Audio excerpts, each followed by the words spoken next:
বসিরহাটে তৃণমূল কংগ্রেস প্রার্থী হয়েছেন হাজী নুরুল ইসলাম। এবার তার সমর্থনে সন্দেশখালীর বয়ারমারিতে মহা মিছিল রাজ্য শাসক দল তৃণমূল কংগ্রেসের, এবং সেই মিছিলে কিন্তু অংশগ্রহণ করেছেন ফিরহাদ হাকিমের কন্যা প্রিয়দর্শিনী হাকিম।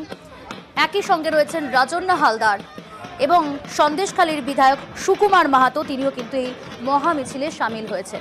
জমজমাট সেই মিছিল সন্দেশখালীর বয়ারমারিতে হাজী নুরুল ইসলামের সমর্থনে, এবং সেই মিছিলে আমরা দেখতে পাচ্ছি হাজার জনের ওপর শুধু মহিলা, কার্যত মহিলা ব্রিগেড বলা যেতে পারে সন্দেশখালীর বয়ারমারিতে, এবং সেই মহিলাদের সঙ্গে নিয়ে আজকের এই হাজী নুরুল ইসলামের সমর্থনে এই মিছিল। পথে নেমেছি অন্যায়ের বিরুদ্ধে, আগেও ছিলাম, এখনো আছি। সে যে দল থেকেই হোক না কেন, আমি একজন নারী হয়ে নারীদের সম্মান বিকৃত হচ্ছে, নারীরা কলঙ্কিত হচ্ছে। একটা হাতে লেখা গল্প বানিয়ে নারীদের সম্মানকে রাস্তায় নামিয়ে দিয়েছে। তো আমি